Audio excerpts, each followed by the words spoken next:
So, I'm told this is the tail end of No Effort November, and while I've done an admirable job of making no efforts, I had to break the tradition for one little thing.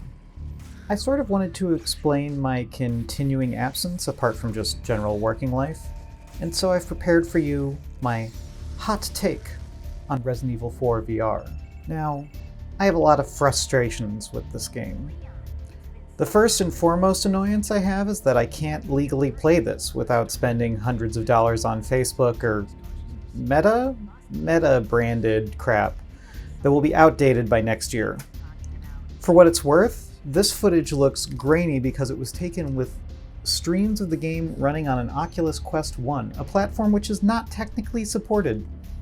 It's basically still the guts of a GameCube game though, so it honestly ran just fine for me, even if it took me 4 days of research to just get it running.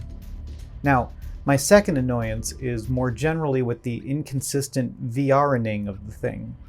Some levers and cranks are things you physically get to pull and crank, just like a real VR game.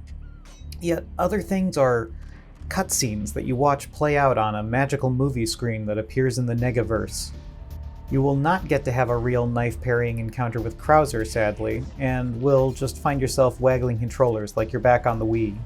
So yes, there's the couple of problems I had with the game. Out of the way already. You know what that means. That's right, my hot take is that Resident Evil 4 VR is good yet again! The action ramps up beautifully, presenting you with neat, isolated encounters, then forcing you through gauntlet after gauntlet of escalating tension and release. These encounters are somehow even more tense than before, as the VR accommodations somehow coerce you into forgetting that you have a pause button. It's so much more satisfying to drop your pistol and draw a shotgun from over your shoulder that you'll forget you used to have to pause and click and unpause every few seconds in tense firefights back in the original. The shooting is much easier than in some VR games, thanks to the game's ever-present laser sights. But it still manages to be a challenge to manage swarms of angry Ganados with well-placed headshots, or leg shots, or, shots, one after the other, before they can run up and swipe at you with a torch or whatever. The El Gigantes feel appropriately huge, but just as manageable once you figure out the sequence of steps it takes to take one down. Ashley is still a pain, but a blessedly brief and only rarely inconvenient one. There were only a couple of scenes in the castle where she truly felt like the biggest obstacle to survival, and that was right before they snatched her away again and introduced a whole new type of enemy to make life as Leon Kennedy más difícil. In short, and with as little effort as possible, I have to say that this game really reinforces to me how odd it would be to remake this glorious masterpiece. It's a game so tightly paced and so meticulously plotted as a gameplay experience that I will always find the flimsiest excuse to play it again. It's a tight blend of anxiety and empowerment, just like I talked about in my last video. And that's true whether you're aiming a joystick, a mouse, or a set of Oculus wands.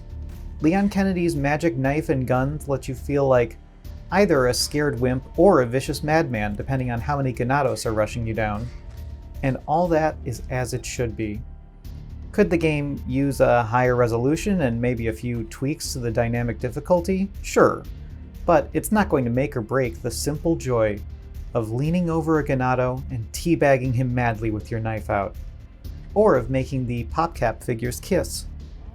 This is an experience that shouldn't be locked to Oculus Quest 2 owners. It truly is a reinvigorating addition to the Resident Evil canon. And I hope for everyone's sake that it gets ported as many times as the first Resident Evil 4. The fourth Resident Evil? No, that's not right. Shit. We really need better naming conventions.